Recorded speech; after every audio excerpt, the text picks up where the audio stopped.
What's up everyone? So today's video I wanted to go over why I didn't buy more horsepower for the money that I spent on my 2010 Lotus Evora. So there are a few reasons as to why I went with a Lotus Evora, and the first and most important reason is that I've always wanted to own an exotic sports car or supercar in my lifetime.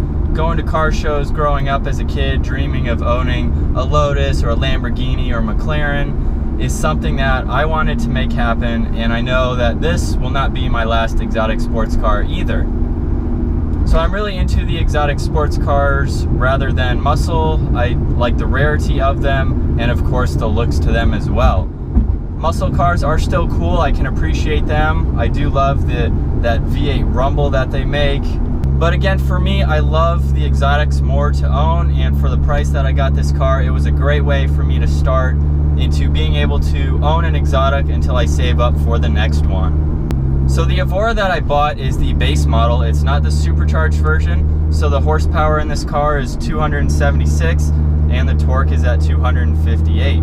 So obviously it doesn't have the most horsepower out of the options that I could have gone with.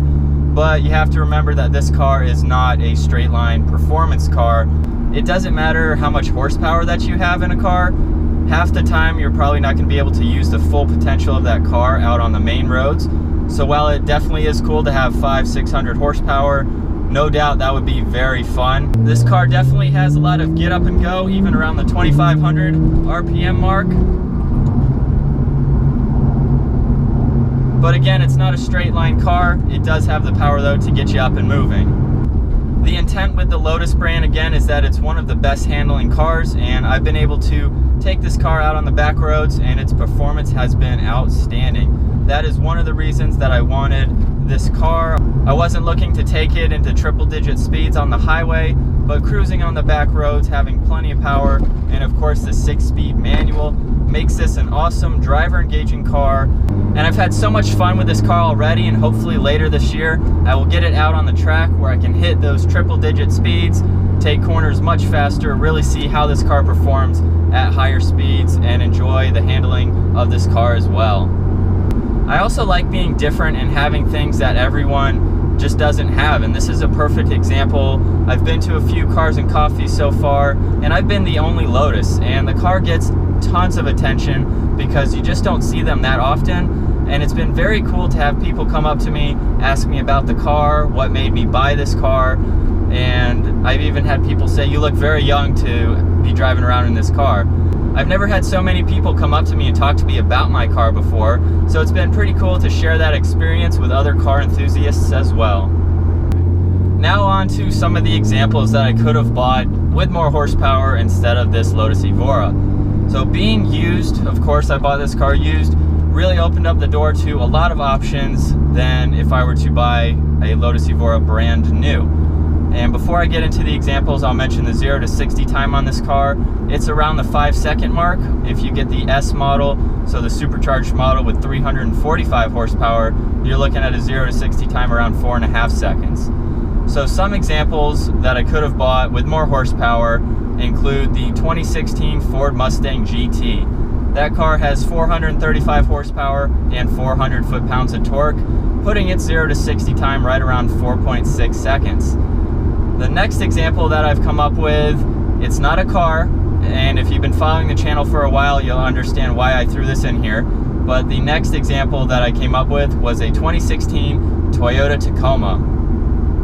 Yes, it is a truck. It has 2 more horsepower than my car, but obviously it's not for 0 to 60 times or around the track or anything like that. But the Tacoma could have been an option that I went with. Owning a 2007, I really would have wanted another pickup truck, especially the 2016. Absolutely love the look of it. However, I don't need a pickup truck anymore, so that's quickly why I ruled that out and went with a car instead. And the last example that I've come up with is the BMW 1M. You're looking at 335 horsepower and 370 foot-pounds of torque, putting that 0 to 60 time right around 4.5 seconds, so that's on par with the supercharged Lotus Evora. All of these cars are in a similar price range that I found, And yes, I could have bought a brand new or newer vehicle than the 2010 that I got, but I found a really good deal on this car where the depreciation won't affect me as much as if I were to buy a brand new car.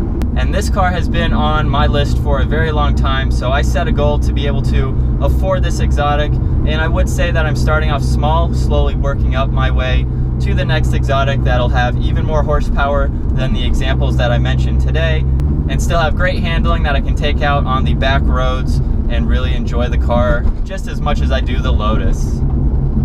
So that's why I went with the Lotus Evora. I wanted something different, an exotic car, something that handled very well. I have also found this car to be an excellent daily driver. The room behind the seats is where I put a majority of my things, and so I have no complaints about the storage in this car so far. Hopefully you all enjoyed this video. Be sure to give it the thumbs up if you did. Subscribe to our channel so you can stay tuned for more content that we have coming later this year.